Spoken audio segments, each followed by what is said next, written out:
విజయ్ గారు చెప్పండి ప్రొడక్షన్ అప్పుడు.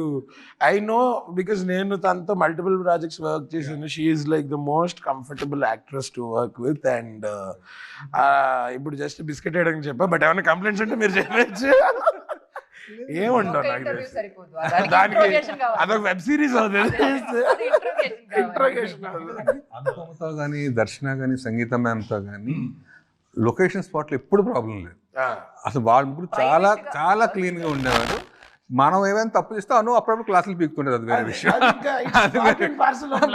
అది మా అందరికి అలవాటు అయిపోయింది. ఆ తప్పులు మాకు అలవాటు తెలుసు కదా మీకు. ఆ తప్పులు కూడా మాక్సిమం జరిగేవి డైరెక్టర్ వల్లే అని నేను కన్ఫర్మ్ చేస్తున్నా. డౌట్ కూడా లేదు నాకు.